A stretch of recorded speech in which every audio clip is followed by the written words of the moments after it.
So I want to start things off with you, Marlowe, as our journalist in the room, and kind of help us frame the conversation, because as we said, this is a huge topic. There's so many ways to approach it. And Marlowe, you've been science and environment correspondent at AFP since 2007. You're teaching master's level courses at 3 different journalism schools. You've produced with the UN a video training series for journalists on climate change. And in 2021, you were given the Biophilia Award for Environmental Communication from the BBVA Foundation, who called you one of the foremost environmental journalists and communicators of your generation. So if they said it's true, it's in print. So in short, you know how to help people think about climate change issues and talk about it. And so when it comes to economics and climate, what are the questions we should be asking? You know, what are some of the big cleavages defining the direction, the scope of action? Well, first, thank you very much for the invitation to be here. And that's an evolving question. When I started this beat 15 years ago, it was actually a niche beat, climate and environment, and consisted primarily of climate science on the one hand, and the UN negotiations that are still ongoing into their 30th year. And so it was fairly isolated beat. And progressively over the years, as the focus shifted gradually from the nature of the problem, the extent of the problem, which of course we still must and need to focus on, but at some point it became alarmingly clear how serious a problem it was. And so naturally focus began to shift towards, well, what do we do about it? And so we're going basically from the problem space to the solution space. And as Maria suggested, as soon as you do that, we're talking about the transition of the global economy and everything that entails. So I, as a beat reporter, kind of followed that trend in my own work and began to try and educate myself and learn more about this dimension of things. So I kind of reassure myself that even being here in the presence of experts, that you know, it may be useful having that kind of general perspective. In terms of framing, I thought it might be useful, and this is very, very broad stroke, of course, and we will get into some of the nuances and into the weeds. But one thing that struck me quite forcefully over the last couple of years is the way some of the main cleavages in this debate, main cleavages in the way we think about the economics in relation to climate change. And I would like to suggest one, and that could help us maybe kind of with the discussion, figure her out. So I went to South Korea in October 2018 to cover the release of a important report from the IPCC, Intergovernmental Panel on Climate Change, which is the science advisory body for the United Nations. It was formed in 1988 precisely to inform leaders about what do we know about climate change from a science standpoint. It was supposed to help them make decisions in the policy and political sphere.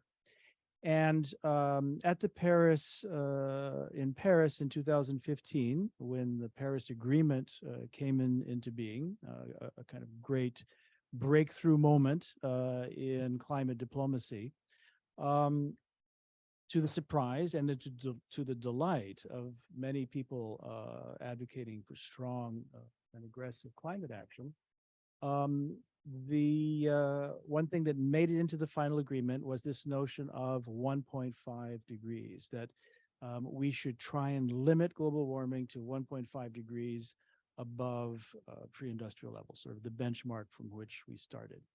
Now, what some people don't realize is it's actually an aspirational goal. The sort of binding target, to the extent there is one in the Paris Agreement, is actually well below 2 degrees.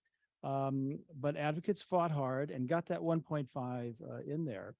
And it seemed like window dressing at first, but it was turned out to be much, much more than that. And now today, that is the de facto target for business, for governments. That's all that anybody talks about at this point. So in that sense, that was a success. So in 2018, the IPCC released this report because governments in Paris said, well, what does that mean? What does 1.5 mean? What's the actual difference, for example, between letting global warming go to 1.5 or 2 degrees? Is it worth the extra cost and effort, coming back to economics, to try and ratchet down those temperatures that extra half a degree or not? So scientists got to work, they issued this report, and the thundering conclusion was, beyond even their own expectations, yes, it does make a huge difference. And so one of I would say the headline conclusion coming out of that report was, we need to change just about everything, the way we produce, the way we distribute, and the way we consume most of what we do. And that was a huge kind of earth-shaking conclusion to reach. So just 2 more minutes, and to bring us to the framing question. What do we do at this point? How do you go about that? And I think we're seeing a clear split between, on the one hand, people who are taking that, let's say, at face value and saying we do need to change the way we consume, the way we live, the way we produce things. And that's going to change our lives, and it should change our lives. But there's another approach to that, which is saying, well, okay, maybe in theory you're right, but is that realistic? Are people really going to allow their lives to be changed that much? And there's kind of built-in skepticism to that question. And if you think the answer is no, then you're going to be more inclined to say, well, maybe there are other ways to tackle this. We're going to fix the back office rather than the front office. We're going to, and give just 2 quick examples, rather than saying to people, well, that's it, you're going to have to get rid of your cars and take public transportation. You say, well, no, we'll just get an electric car, right? You can still keep your lifestyle. You can still commute from wherever it is you are to work, but you'll do it in an electric vehicle instead. Or, so that's transport sector. How about food, right? So we all know at this point that meat is a huge contributing factor, especially beef, to global warming throughout not just the cows themselves, but all the grain that's grown to feed them and the forests that are destroyed in order to plant the grain. So what do you do about that? Well, again, you see these 2 approaches. Some people are saying, let's convince people that they can change their diets. It's better for them anyhow. It's healthier. And this is the way to tackle the problem. And ultimately, we will need to do that. And others are saying, well, there are other solutions. Let's find a different feed for the cows so that they belch less methane. Let's make grass-fed instead of grain-fed. Let's try lab-grown meat, et cetera, et cetera. So in other words, again, this idea of finding solutions that don't force us to change our lifestyle. So there's this great divide, I'll just sum up there, I think, between these 2 approaches, and we're going to see that kind of tension playing out over the coming years. Excellent. Thank you. Thank you for setting up the talk and really giving the history. I think we hear things like 1.5, and it's one of the things you hear often in the media, and you're like, what does that actually mean? That's certainly something in the context of this project that we're trying to do is how do you break down the science and convey exactly why you should care, why these terms mean something.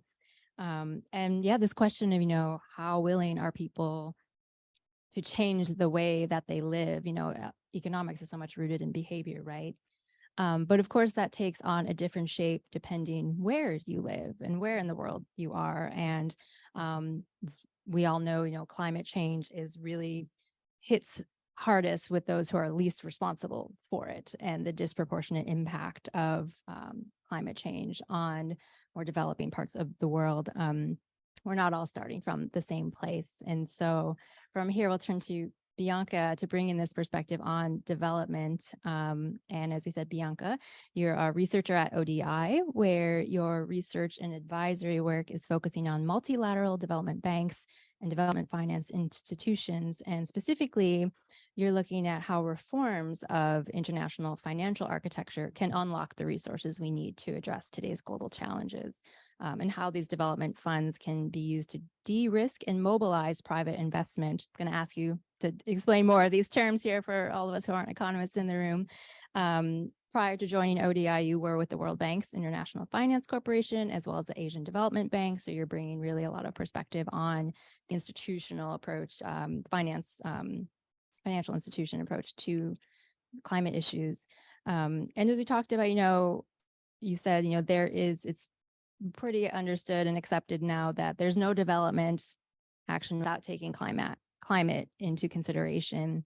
And, kind of similar with Marlowe, what are the questions from your perspective we should be asking and thinking about in terms of how institutions address climate? But then kind of want to hear more about your work and how these financial institutions like the World Bank are addressing climate. And you said your specific focus is reform. And why do they need reform? What are those reforms looking like? Hi, everyone. Thank you. It's a pleasure to be here with all of you today. And so, yeah, I'm going to be focusing a bit less on the individual economics and more on the institutional country level scale of economics. So some of you might know there's a lot of mounting pressure on the international finance system right now.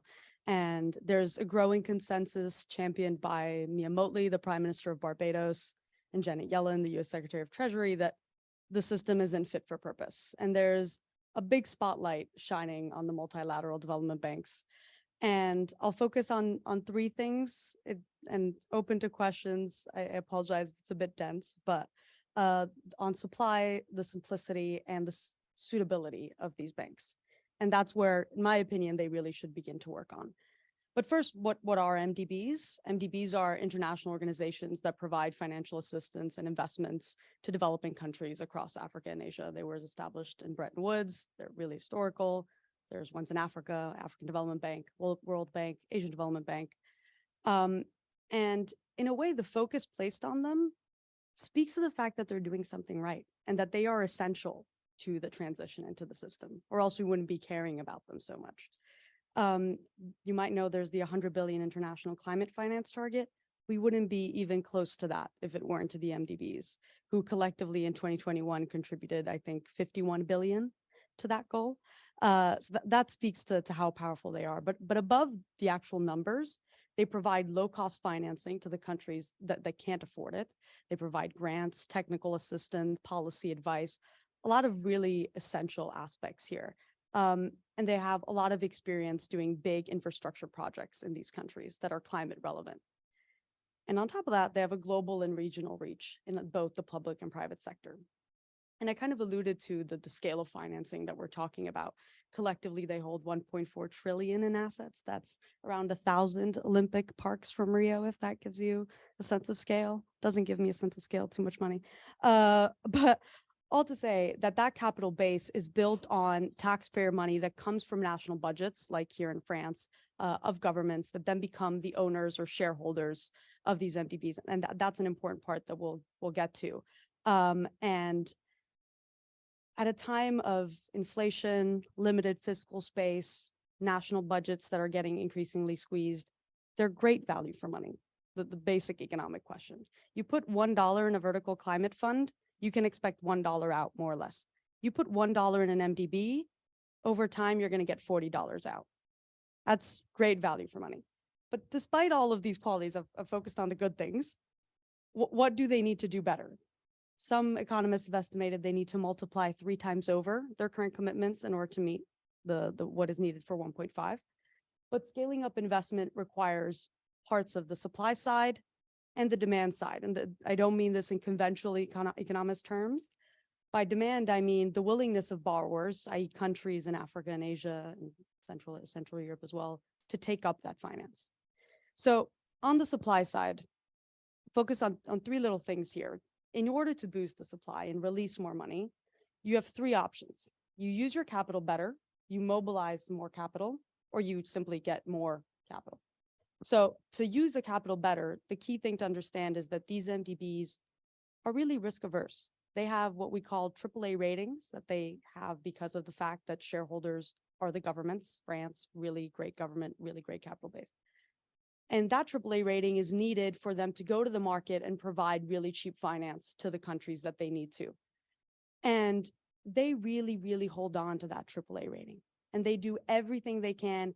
And right now they do a lot more than they need to keep that AAA rating. And so using the capital better, stretching the balance sheet, there's been a lot of talk of capital adequacy. We won't get into the detail of that unless you guys want to, but that's the point of using the capital better. And that immediately increases supply without asking for more money. The second one is mobilizing finance. And mobilizing finance means getting more actors to invest along with you on the things that matter, that are important to climate. Unfortunately, MDBs are not too good at this. And the reason why they're not too good at this is because historically they've worked with the public sector. They've worked financing infrastructure projects with governments. They don't have that same wealth of experience with the private sector. But now, in the global south, we have a great banking sector. We have a suitable private sector that MDBs can work with. So they have to figure out better ways, better instruments to start working with that private sector. And then the final way, and this one's a bit more straightforward, is simply get more capital. So go to your shareholders, ask France, ask the US, ask Italy to put more capital into the system. And so that's the supply side. Then there's another problem surrounding the simplicity of finance. And before I get to that, on why these countries aren't borrowing, because some countries don't want to borrow for climate. Why should I be getting indebted to finance a crisis, as you said, that I did not cause? And that's a very valid concern. When you ask the MDBs, and we conducted a big survey asking 73 countries, the government officials, what are your 3 priorities? What do you want MDBs to focus on? Climate change is not in their top 3. That what ends up there is education, health, agriculture, not climate change. And there's that equity issue that we talked about. So how do you get over that? So the first thing is the simplicity point. And simplicity is about the fact that MDBs currently have a lot of high indirect transaction costs, really long negotiation timelines, really, when we can get into the safeguards, I'm not a big fan of CSOs in France, US, and the like, because the safeguards that they've fought for, even though they're important, environmental ones extend timelines by over half a year. And why is that a problem? It's a problem because government officials in Africa with churning electoral cycles cannot afford to tell their public, oh, maybe we'll get this financing from the MDB if, the negotiations go right, if the safeguard gets approved. That's a really big limitation. Just a couple of years ago, the African governments had the option to get financing from the MDBs at 1% interest rate, really cheap, or to go to the Eurobond markets at 10%. They went to the Eurobond markets.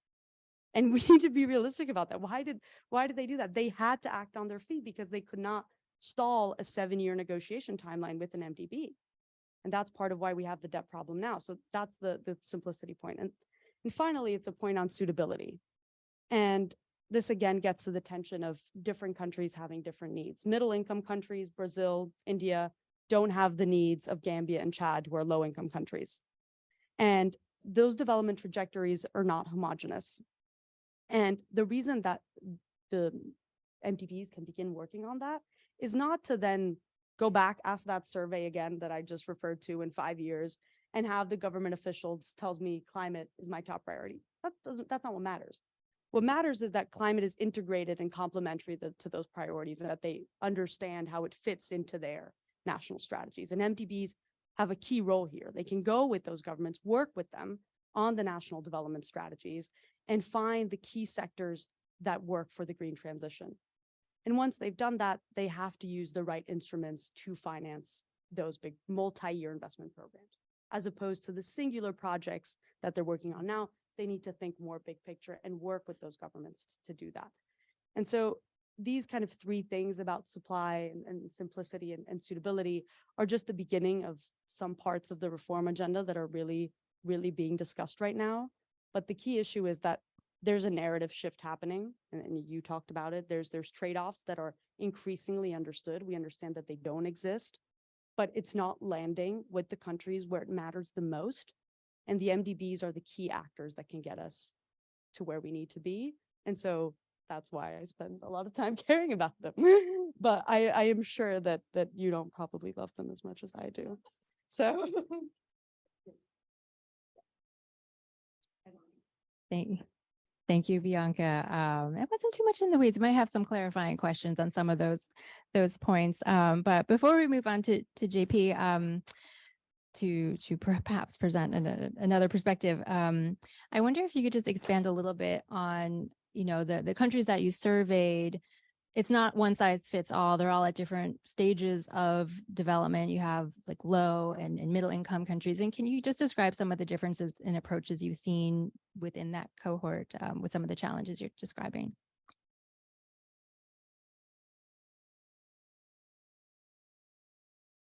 In climate adaptation and climate mitigation. And we see that the low income countries, what they need, what they want is financing for climate adaptation.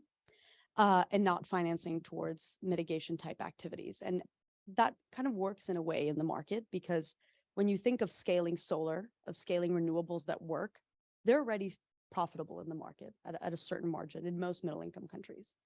And the problem in what the countries want, Brazil, India doesn't need a big grant for solar. But the unfortunate reality is that at times MDBs are doing that. And so it's a matter of adjusting the instruments they have at hand, and they have a lot of them. There's things called guarantees, insurance products, all this stuff. And at times they just revert to loans or whatever's easiest, right? So it's understanding, what do these countries want? What can their market already do? And those middle income countries are already on a good path. So it's about working with them on the transition, on the hybrid, on decarbonizing.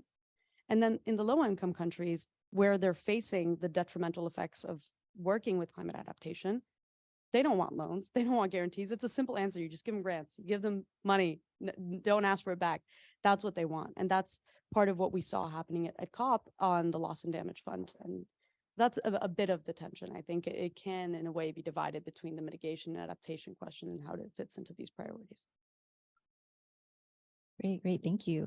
So now we're going to come to remarks from our last speaker. So JP Arellano, you're studying, as we said, for a master's in degrowth, political ecology, and environmental justice at the Autonomous University of Barcelona. Previously, you studied economics at McGill in Montreal, but you've also worked very widely in the climate solutions nonprofit sector as a content director, as a science communicator, and we're a project lead at COP27 last fall with Climate Talk, whose founder was one of our speakers last month, if you were in the room. So JP, we hear a lot about these economic solutions to the climate crisis, the green economy, Green New Deal, this green growth perspective, but you're coming from a different school of thought, kind of counter to that notion.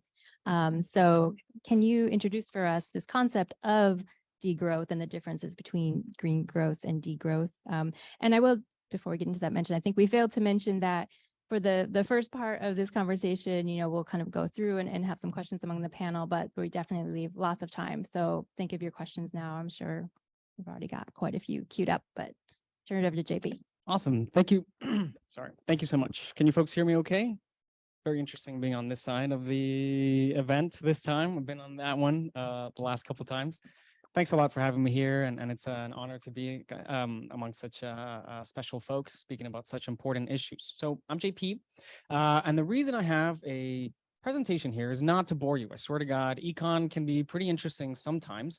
It's just because it is such a new and model concept that no one really has heard of degrowth economics before. And I thought I'd present a couple of graphs.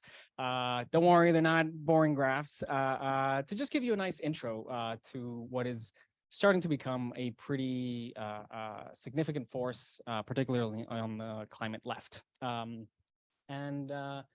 I'll start off by showing folks the difference between ecological economics, which I wish today had been called ecological economics instead of environmental economics, but that's okay, and neoclassical economics. You can transfer neoclassical to environmental economics. So the big difference that you see here is on neoclassical economics or environmental economics, we see the economy is the biggest circle outside, right? That contains everything. Within that is humanity, and within humanity is the environment. So what does this tell us? This tells us that we have complete domain and control over the environment, right? The environment is there to serve us, right? Ecological economics thinkers recognize that we actually live on a rock floating around in space, and we're actually a subset of that ecology, right? The biosphere contains everything that we hold dear, everything we've ever produced in our lifetime, in the history of humanity. Way before that, and will continue to persist way after we're done here.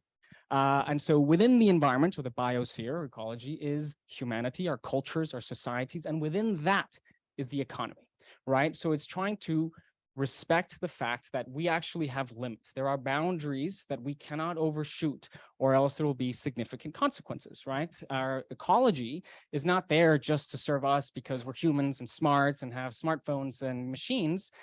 We actually have to be good stewards of it, right? Because we depend on it for absolutely everything that we hold dear. So that is a big difference between environmental economics and ecological economics. Now, what happens? What has been the most dominant story narrative since the end of World War II? The growth of GDP. Absolutely everybody is indoctrinated, and I will say indoctrinated, since they are born in middle school and high school, from the movies, from books, the people on TV, that the growth of GDP is best, right? Whenever we have a decreasing GDP or not as high growth of GDP, PIB, P-I-B in French, it's chaos. It's not good, right? It sends people worried. It messes with the stock markets. Unemployment goes up. Things are shocked. And so this has been our overarching aim, to grow our economy, because it provides more jobs, because it provides innovation, because it provides ingenuity and allows us to have all of the beautiful things that we have around us, like this really fancy camera thing over there. And so without growth, we wouldn't be where we are today. But what does that entail, right? A growth of GDP entails a growth of the use of matter and energy. What is matter? Plants, nature, soil, the ocean, water, etc., as well as human capital, let's call it, right? Human labor, and energy, right? We soak up a lot of energy from the sun, plants, from fossil fuels that were sun energy before, and that has impacts, right? And we're growing absolutely everything, right? We can see here, we call it the great acceleration. We're growing in population, in the use of energy, in paper, in fertilizers, in machines, in cups, in plastic, in absolutely anything that you can think of that hasn't been a short-lived fad. It has grown exponentially, and it is continuing to grow and grow and grow. And what does this mean? That there is an exponential growth of impacts, right? We're seeing an exponential increase in carbon dioxide, in methane, in the loss of topsoil, in temperatures, in the acidification of our oceans, in eutrophication of our oceans, in the biodiversity loss, etc., right? The growth, the use of more and more matter and energy has consequences that we're all very aware of since we're sitting here in this room. And so I'm very thankful, Marlowe, that you framed the conversation of these two ideas, right? Business as usual, right? Let's find ways that we can keep living the way that we do and keep enjoying the things that we love whilst lessening our impact, right? By decreasing these graphs, right? And that's what we call green growth. And green growth is a solution to, let's call it, decouple all of these impacts from economic growth, right? So how can we keep increasing our GDP, keep having more employment, keep being able to repay our debts, et cetera, and increasing tax revenue so we can pay for more social welfare, et cetera, whilst decreasing emissions, whilst reversing biodiversity loss, whilst increasing our topsoils, et cetera. So I'm gonna pick a country that we all know as a leader in fighting climate change and in being a sustainable nation. What better country than Sweden, right? So we see here this graph, and this is the graph that they all point to, right? Oh, you can't see that it's Sweden, but it is Sweden. We see GDP has increased by over 100% in the last 50 years, whilst CO2 per capita has decreased by more than 50%, right? That's what folks have called absolute decoupling. And this is what the green growthers try to say is proof that we're able to continue to grow our economies whilst reducing our impacts. But there's a lot that's not mentioned in this graph. So what would it look like if we were to remove the shady accounting, if we were able to include a couple other perspectives? Well, it doesn't look so hot anymore, right? So we see the same increase in GDP. Below, the green line is what we had seen in the previous graph. The orange line is production-based. The orange line is consumption-based, right? So consumption means that you're also taking into account the CO2 emissions that are from imported goods, right? Because we're not just offshoring everything to China. We're actually, even if we're consuming it and it's not produced here, it still counts towards our emissions. And so it's not such a clear picture anymore. They haven't decreased as much, and definitely nowhere near as fast as we need to reach the 1.5 agreement. And That's just emissions. What about resource use? Resource use per capita has increased in Sweden, right?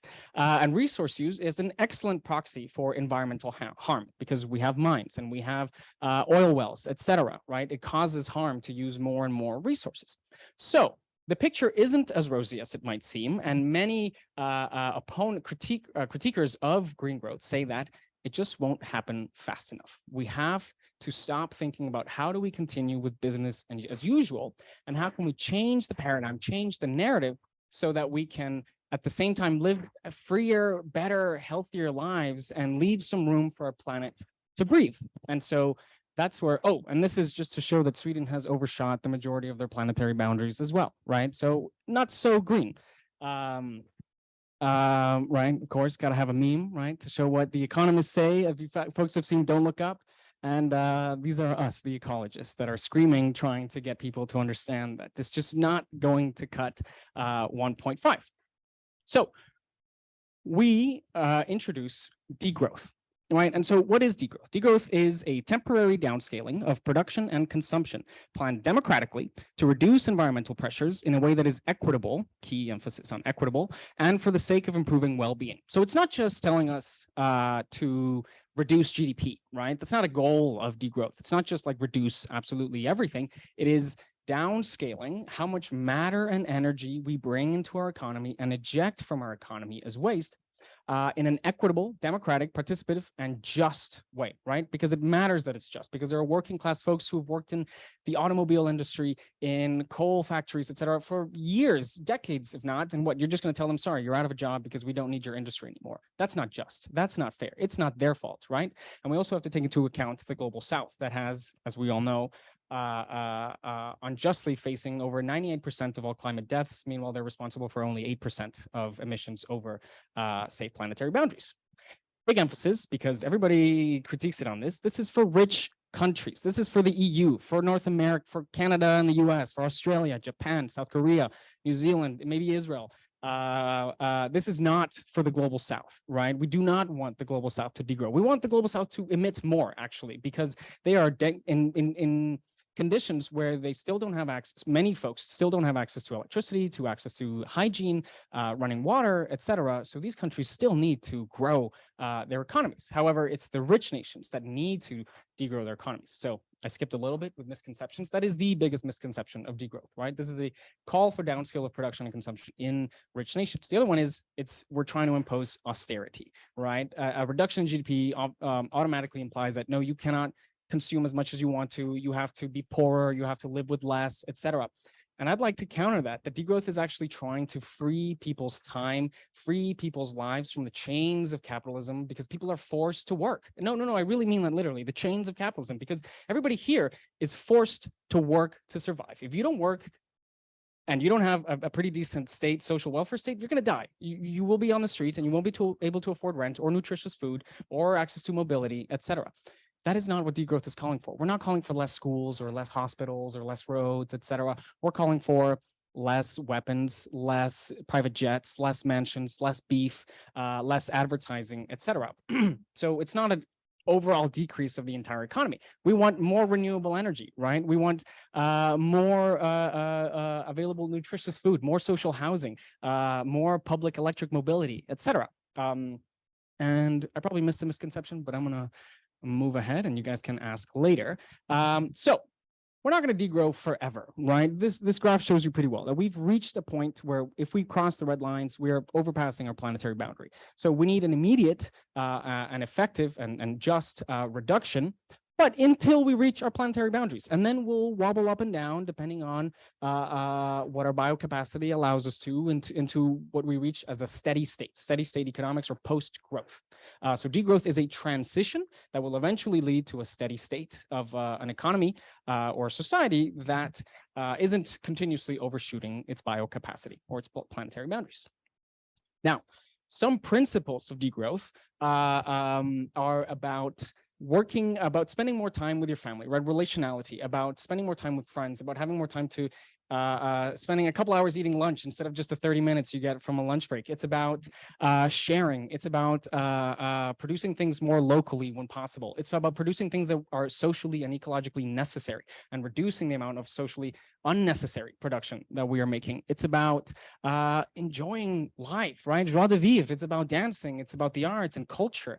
It's about appreciating the little things and about trying to stop work being such a dominant factor of our lives that consumes and stresses.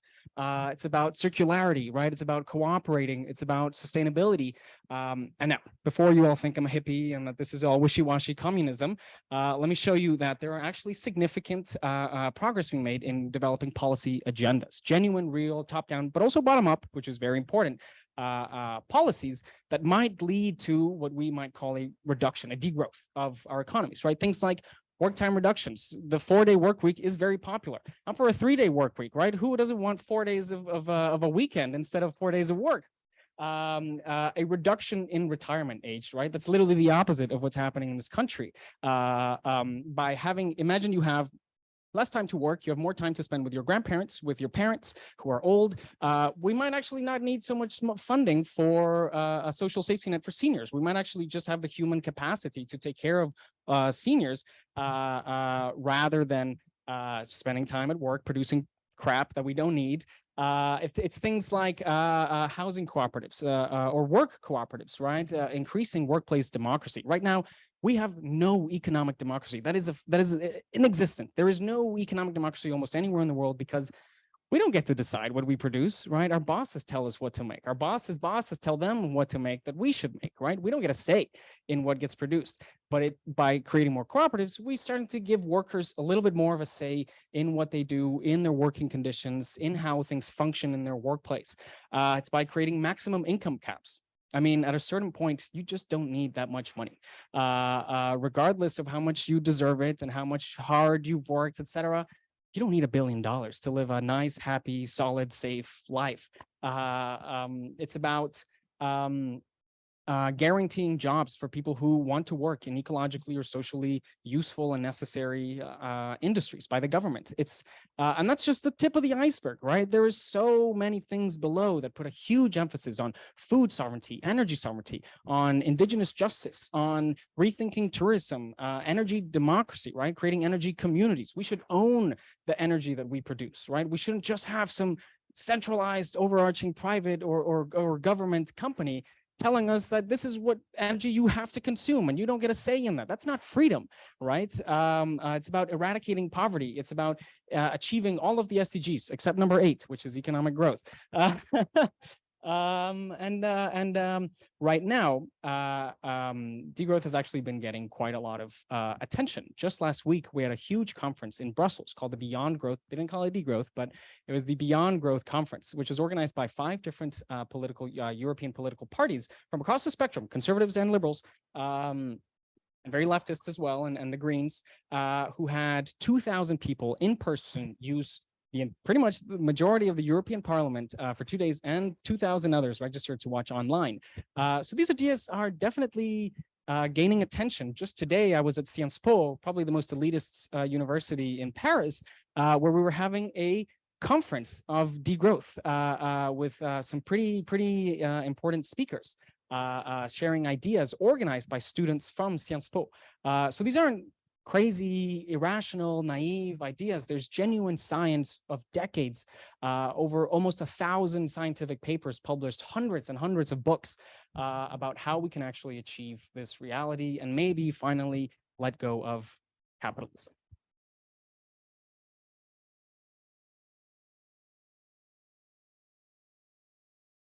Thank you. You know, we talk a lot about the need for systems level change when it comes to approaching climate, and I think we just heard a proposal there. But I saw, Bianca, you taking lots of notes. Marlo, I saw you grab your mic, so I want to give you both a chance to respond to each other in comments. That was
Excellent question.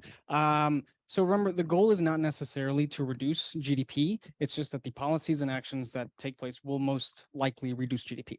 And so if our finance commitments are tied to a certain percentage of GDP, then that is an issue, 100% certainly, and that has to be taken into account, especially when national governments or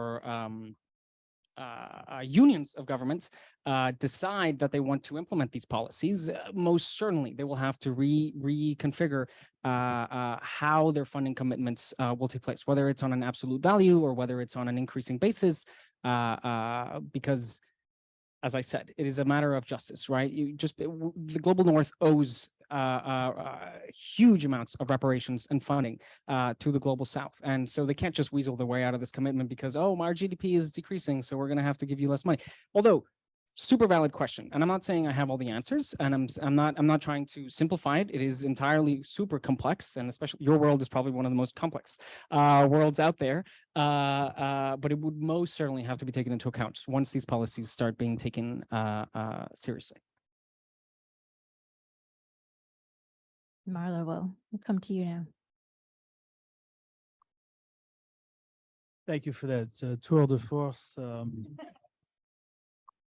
And it's inspiring somewhere. And the moral dimension couldn't be any clearer. And yet I see many problems. You didn't, for me, come to the key word until the very, very end of what you said. Capitalism.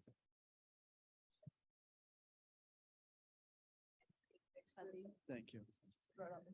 So just to repeat the last thing I said, you didn't, until the very end of your presentation, come to me for the word I was waiting for, which is capitalism. So I infer from what you said that the vision that you are outlining for us does not work, is incompatible with capitalism. If that's true, what are we talking about? Because it's not a matter of changing what out there. You're talking about completely deracinating the world that we live in terms of the way it's structured. And I don't know, maybe I'm just grown conservative in my old age in that sense. I'm thinking about, what comes after that. So the vision, the kind of endpoint, dare I call it a utopia, I get it. And as I say, it's attractive somewhere. It's morally attractive, and it's also a world that I could imagine myself living in. But I guess that's my fundamental question around that. Thanks, Marlowe. That was on purpose. I think that iffy once you mentioned capitalism, so I only wanted to bring it up in the end because it's all we know. It's all any of us have ever known. It's everything that's driven our entire society for a little over a century.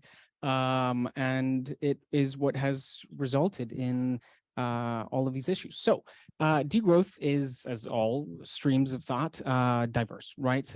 You have folks that are more reformist in nature and see degrowth fitting within a capitalist framework in some ways, maybe just a much more constrained form of capitalism that doesn't allow for infinite capital accumulation.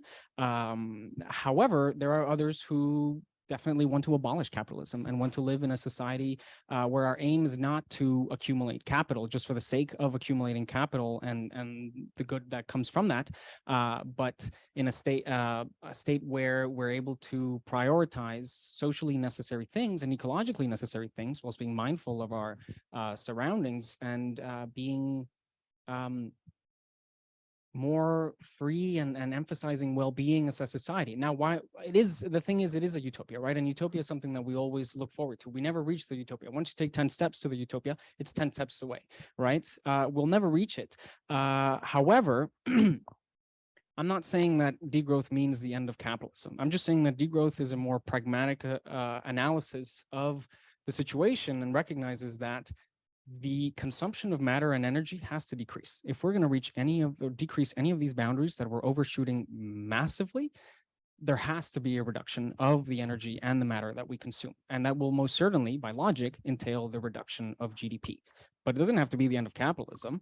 Personally, for me, I'd like that, but it doesn't have to, whatever, you can still have private enterprise. Ideally, they're cooperative private enterprises, but you can still have private enterprises. You can still work hard to have a better quality of life because you have hoarded more wealth and can afford better, shinier, fancier things in a bigger apartment, if that's what you want, but to a limit, right? Because it's a matter of justice, right? Just because you have worked hard and were born in the right place and are the right color skin and are the right gender and have the right sexuality, you can accumulate more and more wealth than someone else in the other side of the world who was born in the wrong place, who is the wrong colored skin, who is the wrong gender, etc.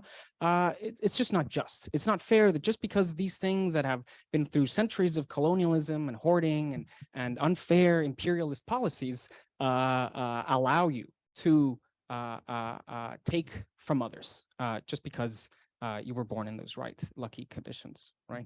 But it doesn't have to be anti-capitalist.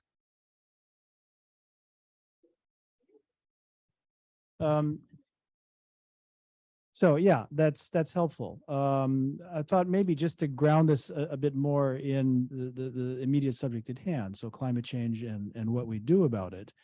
Well, just first an anecdote, something you might not be aware of, and which is kind of amusing in a way. In 2006 and 7, Nicolas Sarkozy, president of France, formed a commission, the purpose of which was to redefine the notion of economic growth, precisely sort of get away from the idea of GDP, to redefine the notion of progress in a way, quality of life, etc. So yeah, that idea does, it pops up in surprising places, let's say. As soon as there was the economic crash in 2007, all of that went right out the window immediately, and we didn't hear another word about it. So with the slightest bit of pressure, those kinds of ideas disappeared.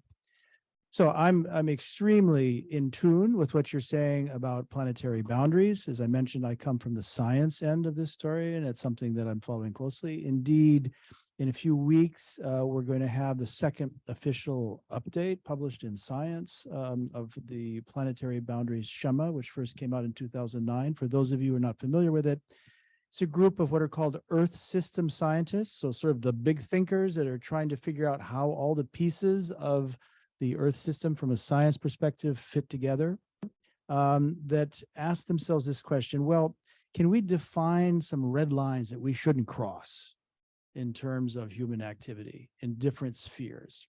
So ozone, CO2, use of water, the amount of nitrogen that we're putting into the atmosphere, mainly through the use of fertilizers, something they call novel entities, which is basically the hundreds of thousands of chemicals that we have invented and released into the environment. We don't know really what impact they're going to have, including plastics. Big conference negotiations on plastics starting the end of this week. And so they developed this kind of a schema with 9 of these boundaries. And in 2009, they determined we had already crossed 3 of them. So biodiversity loss, the number of species that are going extinct, we were way in the red on that one. Climate change with too much CO2 in the atmosphere and too much nitrogen. Right. So this new, I'm told, update will say that we have crossed 7 out of the 9 at this point. So we're clearly still going in the wrong direction. Now, CO2. All right, bringing it right. How do we solve the fact that there's just too much CO2 in the atmosphere? That's what's warming the planet and causing the problems.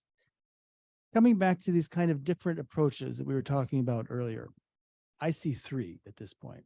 There are what I would say are very reasonable people who are saying, well, stop doing what's putting all that CO2 in the atmosphere, namely burning fossil fuels. Okay, that's the sort of I would say basic common sense approach. A lot easier said than done. A second approach is, well, all right, let's nuance this a little bit. What we really want to do is avoid emissions. We want to avoid those things getting into the atmosphere. So if we could figure out a way to still burn fossil fuels, but maybe capture the CO2 before it gets in the atmosphere and stick it in the ground, something called carbon capture and storage, we could do that and still keep CO2 out of the atmosphere. That has become a major divide in the negotiations that in the UN. We will see that at COP28 in Dubai. And so, of course, oil states and the UAE and also China and India, to some extent, kind of like that line of thinking. It leaves them more leeway and latitude in terms of how they develop. There's a third approach, which has come up just in the last couple of years, which is, well, okay, let's be realistic about this. It's already out there, and we're going to keep putting it out there for quite a while. Let's just take it out of the atmosphere. Let's develop the technologies that we need in order to extract CO2 from the atmosphere. And you can do that a couple of ways. One common sense way is to grow more trees, right? Trees are CO2 extracting machines. But what's really attracting attention and where all the billions of dollars investment are going is in something called direct air capture, which is basically great big factories that do precisely that. So that's nothing more capitalist than that, because it's venture capital, huge excitement around that, and alas, I think that's where we're going to see the money going, is towards that end of the spectrum. So as much as I like the vision, I don't see it happening.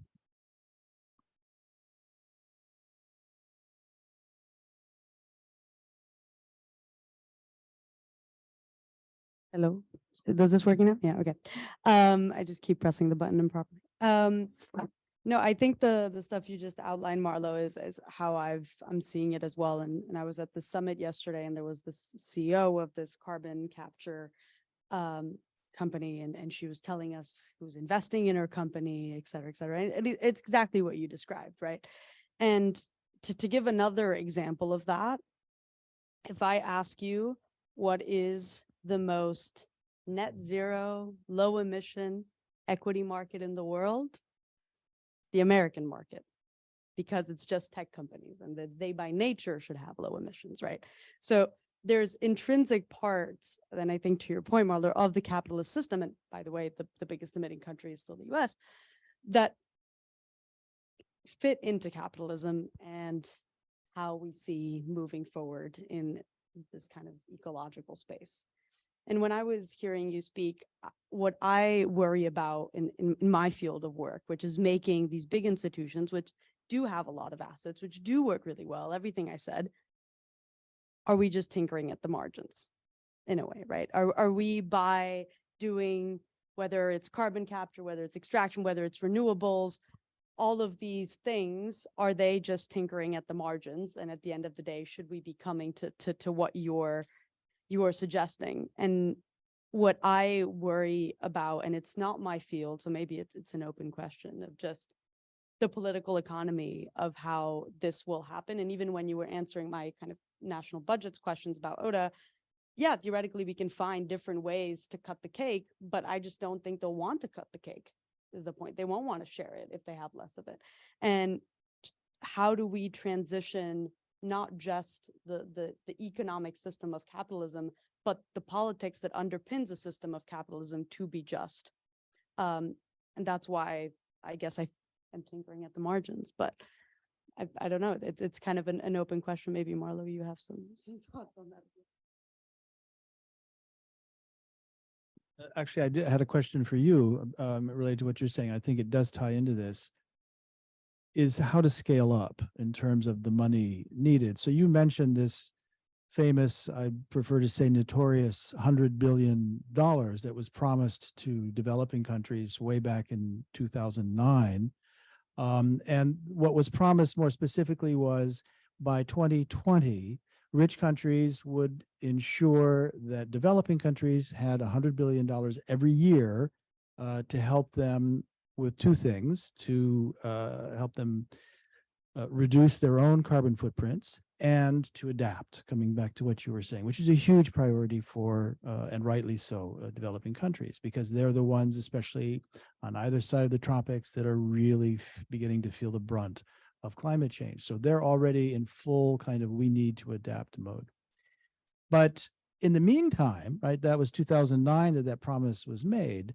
Correct me if I'm getting the numbers wrong, but what economists say we need now in order to ensure even coming within the ballpark of keeping global warming below 1.5 or well below 2 is not measured in the billions, but the trillions per year, every year for the next decade.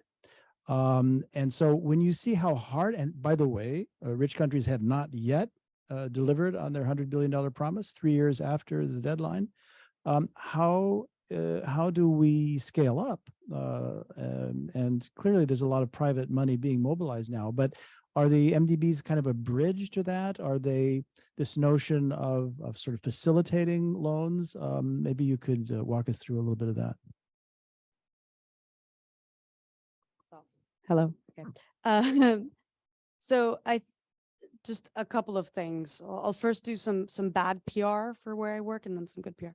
The bad PR is that a researcher now at ODI is the person that whispered in the ear of the UK government that fictitious 100 billion target that isn't based in any science, as you outlined, but at least it's, I guess, something. So, and yeah, as you correctly said, the 1.3 trillion that's actually just for emerging markets. So by, for the next decade. So yeah, we're talking in the trillions, and ODI, to do the good PR, does this fair share analysis every year, and it's coming out in the next couple months if you want to read how badly developed countries are doing on that.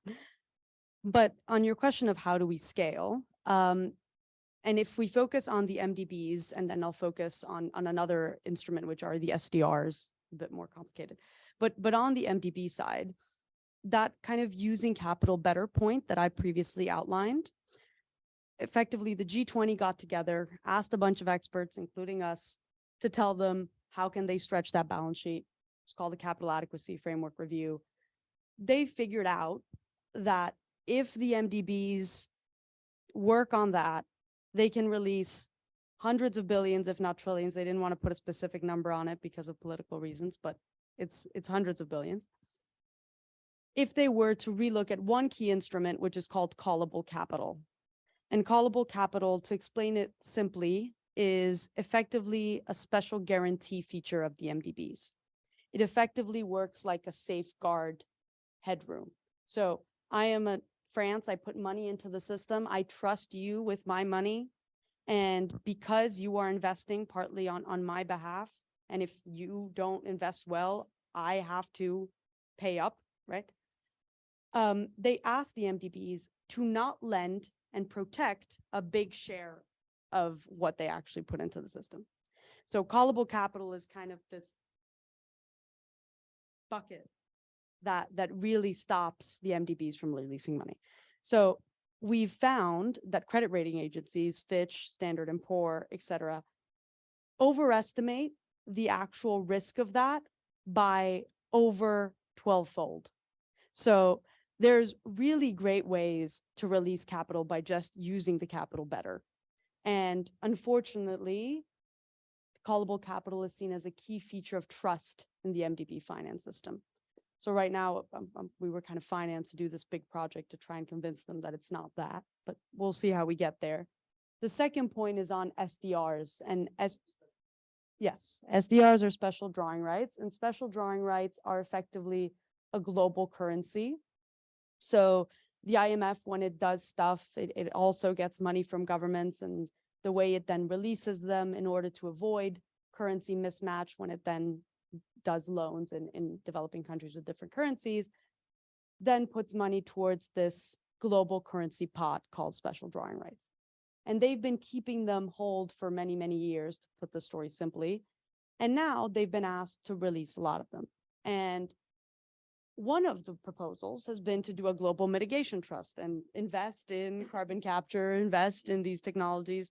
Another proposal is put it in the places that need it for adaptation, et cetera, put it in the African Development Bank, and this is again in the trillions of figures. And the African Development Bank has gotten a part of these SDRs, so now it's negotiating on how to use them.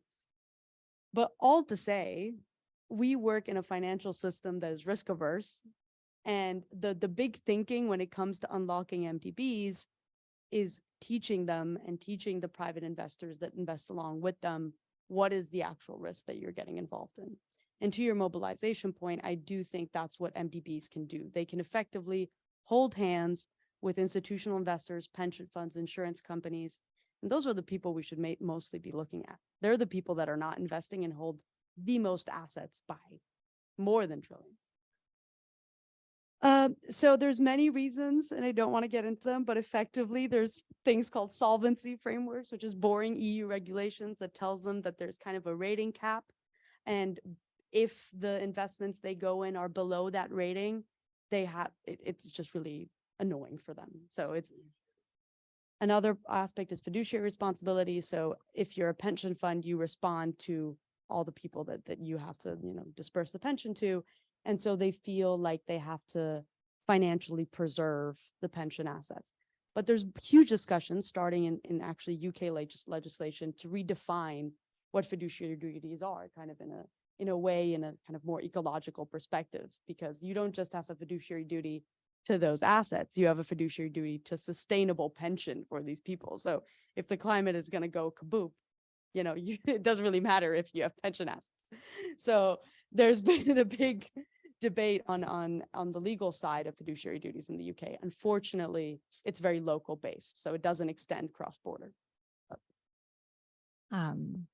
Well, I've just looked up at the clock, and I think we could keep this going, obviously, for several more rounds. And once again, I have several more questions I didn't get to, but we did promise to open the floor for questions. But before we get to that, I just want to give a round of applause for our speakers. I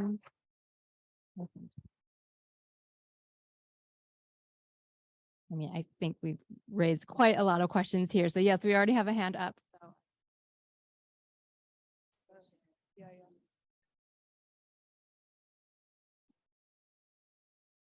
Well, thank you to the speakers. I just had a question. So as I understood it, the 1.5 began as a political, and then from there, it developed into being the science behind it. And I mean, I think the nuance is that, we're moving at such a rapid pace that, anything or, every gradual centigrade is worthwhile and worth pursuing. My concern is that there might be a shift in focus towards loss and damage too early in the process when we still have mitigation and adaptation on the table. I'm just thinking of the COP in Egypt. The other point I wanted to make is that we are, for better or worse, we have our consumption and our production is happening within markets. And so I would invite the speakers to share their thoughts on the Inflation Reduction Act and how that might compare to something like a carbon tax.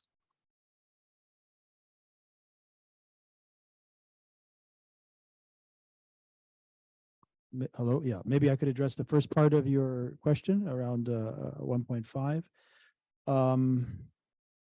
So I don't see how you avoid tackling both at the same time at this point. If we have gotten to the point in the negotiating process, and again, 30 years, I hope they didn't expect that this would go on for 30 years when they launched these negotiations, but that's where we are.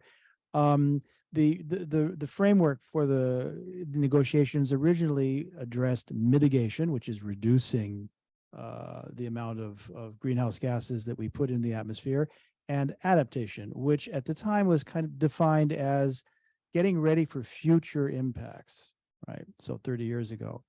Well, those future impacts are here now. And in fact, that's why developing countries for decades now have been saying we need to add a third leg to this stool, which is what they're calling loss and damage. In other words, we're not talking about future impacts anymore. We're talking about loss of GDP, speaking of GDP, especially African countries that are losing several points of GDP every year due to climate-enhanced natural disasters.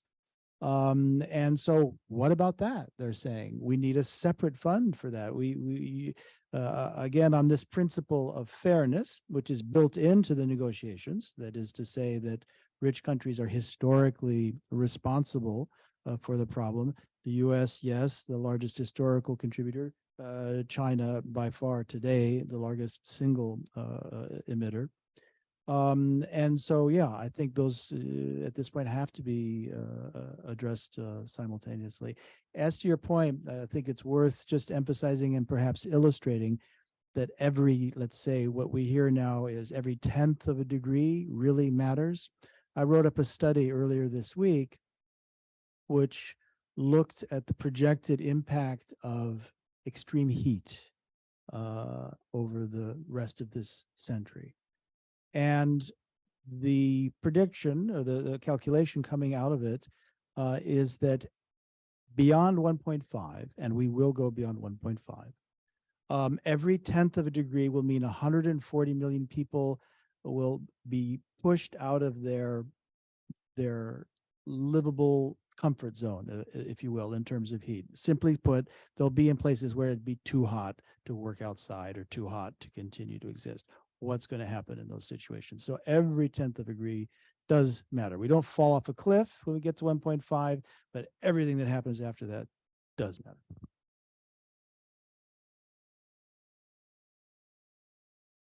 Briefly comment mostly on the loss and damage point.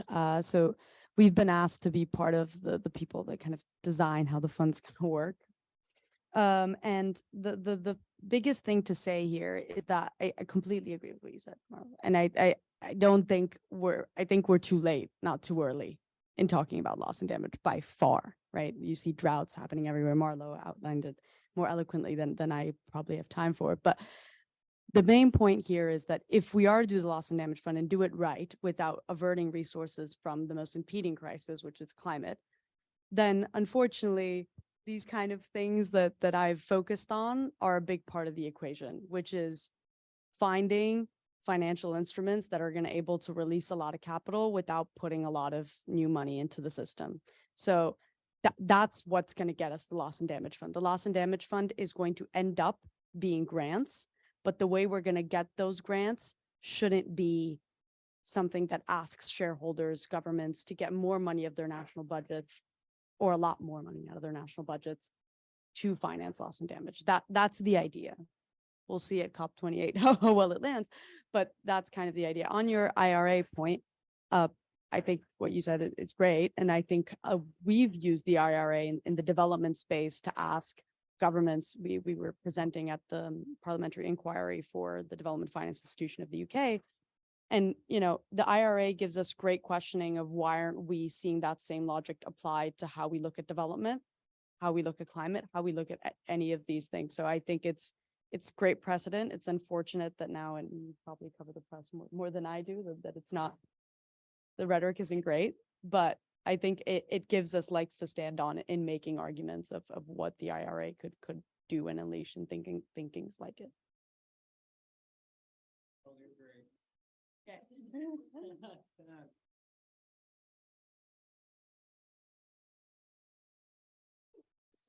That just one thing I noticed of the IRA is that it's making it a lot easier for the formation of unions in the United States, which is a fantastic thing, especially coming from a U.S. administration, which is awesome to hear.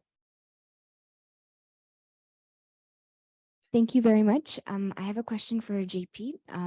I've been studying a bit about degrowth, but I wanted to know, are there any studies that show that if we work less, we're going to consume less?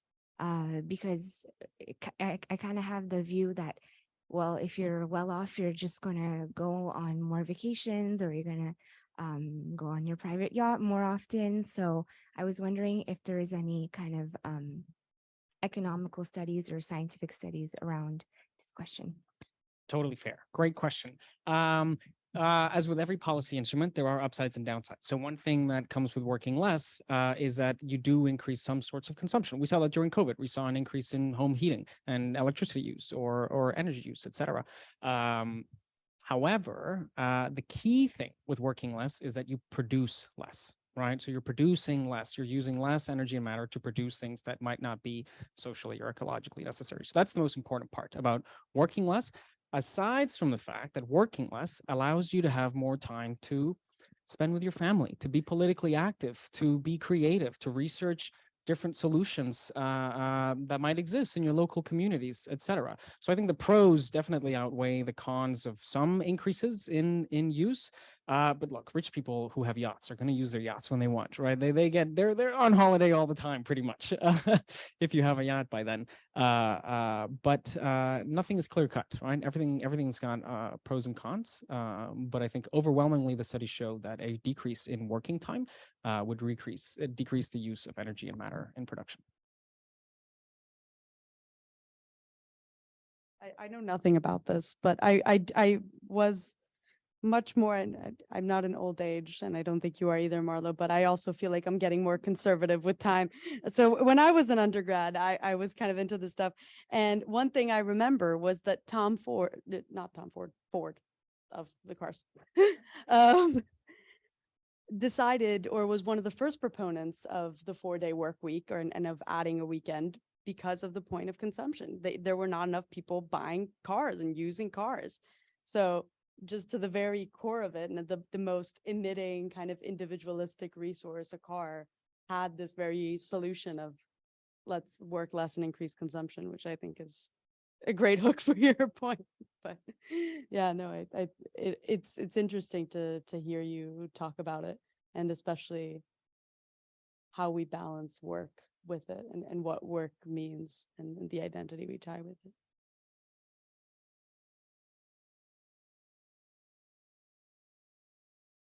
It's ready to go. Great. Oh, thank you. Thank you so much. It's been really illuminating talk. Personal anecdote on the time versus consumption question is certainly, since I've been working less, I have had more time to really make good choices, ecological choices. So, you know, just searching around charity shops for clothes and, you know, composting our waste and all sorts of little things, which I know, you know, do add up if everybody has the time to do them.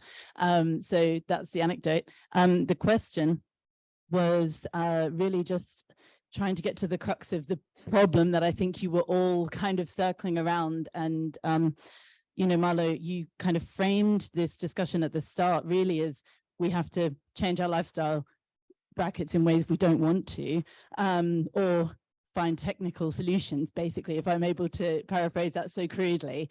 Whereas I just wonder whether that narrative that we have to change our lifestyles in the way we don't want to is serving the kind of capitalist monopolies, the people who have all the money, and therefore there's so much money being put into those narratives that it's very difficult to get the other narratives across. So I just wondered about your thoughts on that, especially as a journalist.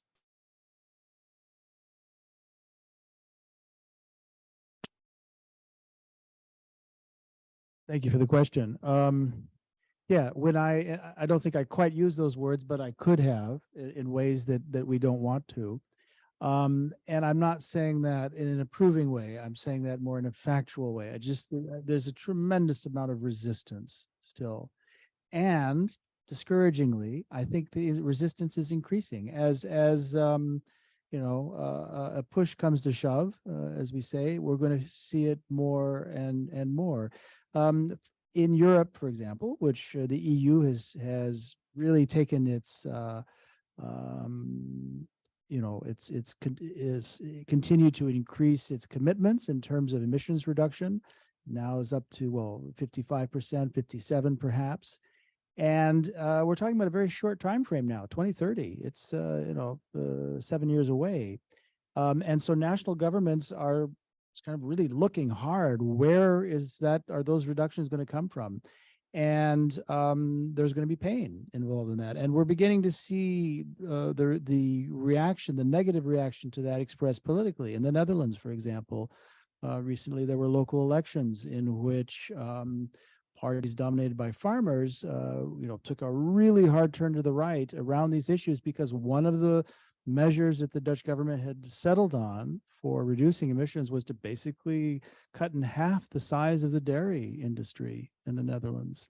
And so, of course, you know, dairy farmers are saying, well, no. And it isn't just an income issue for them. It's, this is my life. This is my identity. And so you have to at least empathize, if not sympathize with that. And so I think that's just one example, but I think we're going to see more and more of that, to the extent that governments really do kind of ratchet it down. I don't think there's a pathway for that happening in a smooth and you know, harmonious way. I just don't see it.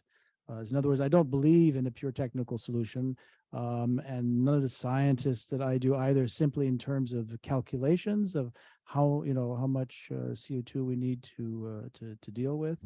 It does come back to stopping burning fossil fuels, and that's just going to be a really hard slog. We had a question back here. Thank you. Thank you. Can you hear me? with all this ominous doom and gloom, and you have countries that are like Bhutan or other countries that have these happiness factors. And even in my company, we have a happiness officer. I don't know what she does exactly, but I don't know. I never asked her. I should. Realistically, do you think these economic happiness factors that you see often in magazines saying the Danes are the happiest, or these people are the happiest, or you have governments walling off their country and saying we're measuring happiness in our country? Is this futile given all of that, this doom and gloom and everything that you're saying? Why are we measuring people's happiness? Is that part of the economic calculus of what we need to look at? Just a word, I think maybe it's more a question of redefining it, and then I'll turn it over to you. Yeah, I mean, the reason some economies have started to focus, or some states have started to focus on different types of indicators, for example, instead of GDP. Bhutan has the Global National Happiness Index. New Zealand has a well-being economy. These are all composed of many, if sometimes even dozens, of different types of indicators, right? Like surveys, mental well-being, amount of schooling, indigenous rights, justice, etc. I mean, it's just refocusing why we're consuming and producing, right? Because GDP just tells us we're consuming and producing to grow. Whereas if we try and shift our attention towards something that might provide more value to humans, like I think we can all agree that happiness is a pretty good thing, right? We should definitely focus on being happier individuals, happier societies, happier communities.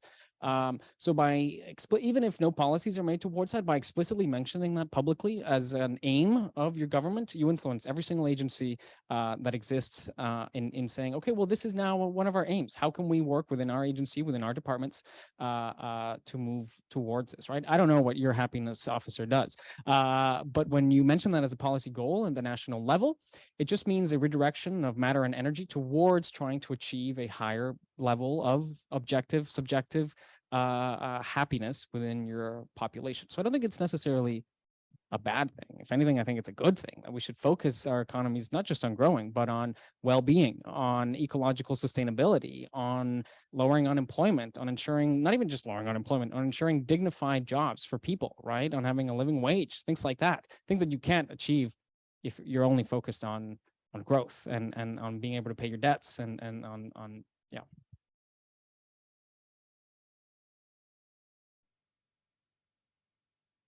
If I could add just a footnote to that, and it comes back in a way to your question. We live in and again, we're talking, these are rich country issues that we're talking about here, and need to be clear on that. We live in a society that is intensely geared towards consuming, and that defines a lot of indicators of happiness around that. Can we change that? Is it possible to rethink that, to educate, I guess, maybe that's the wrong word here, but to help people rethink that and find other sources of satisfaction in life? And I would say more, more satisfying ones. And just last thing to add, pretty much most, especially the most comprehensive scientific studies and surveys that have been done globally to know what makes people happy, is the number one cause is relationality, communities, people that you care about, that are around you, which we are seeing less and less of because of all of the time that we spend working, because of all of the stress that involves, and all of the micro stress relievers that we have, right? Doom scrolling or Netflix or spending time on our computers or smoking, etc. And this really does tie back to narratives, right? Narratives define absolutely everything that we achieve, perceive, and pursue.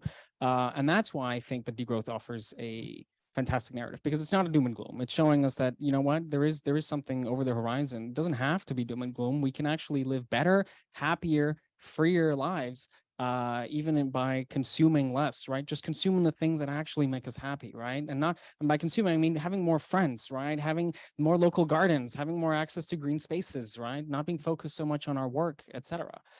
So that's why I support it, because it's the most hopeful narrative. And after losing hope for quite a while, I was like, oh, this is pretty, this is at least giving me some hope into what we could achieve. Last thing, I saw my granddad's here. Hey, granddad, I'm happy you're here.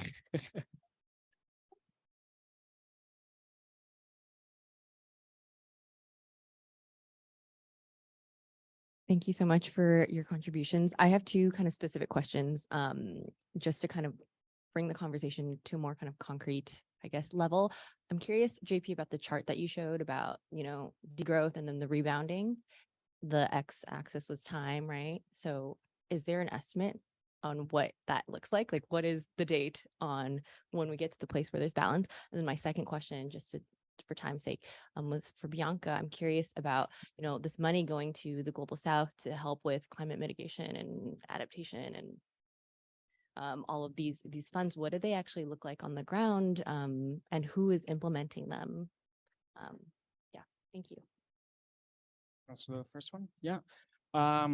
The timelines are entirely based on our scientific goals, right? We have to reduce emissions by, 50% by 2030 globally, 47% globally, and that means a reduction of 7% per year in rich nations. Whatever policies we can create that do so, especially if they mean a reduction in consumption and production, those are what we would follow. And once we reach because you can measure all of this. All 9 planetary boundaries have finally, actually not even publicly, been quantified. We're overpassing 6, 7 of them. So once we can quantify that, okay, we're actually at a good state here. This is the size of the economy that our biocapacity can support.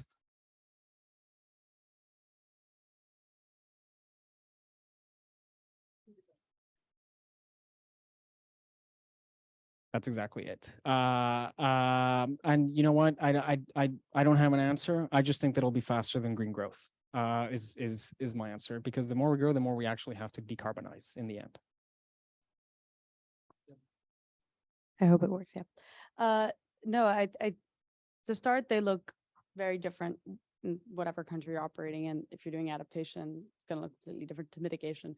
The key thing that maybe is worth stressing, that it can look like, let's say, making a hotel solar, for example, or making a school solar. Let's make it more along the lines of things you like, right? Making a school or a hospital solar. That would be in a more, if MDBs are doing their job correctly, that should be in a middle income country. If they're doing their job really correctly, they should be doing it with a guarantee, which means they're not actually financing anything, but that the private investor is coming in and the MDB is only covering the risk of if things go bust, right? So that's one example. On a low income side, or in both sides, it can be technical assistance. So they work with governments on setting the national development strategies. They work with them on identifying what sectors do you need to decarbonize. And then in a low income country, that decision can be, let's do low carbon agriculture and like work with farmers and, implement that through a grant or a very below market loan or something along those lines.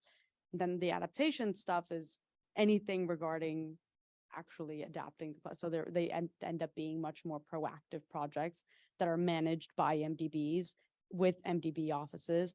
At times, there can be other people involved that are experts on the ground doing it. But if we're talking about the World Bank, for example, I think they have 100 or so offices around the world, or at least, similar to an office around the world. So they're the ones doing a lot of the work at this time. And I think your question raises a very important point subtly about the operational model of these MDBs. And the point is that they have a country-focused, country-based operational model. They don't have a global model, right?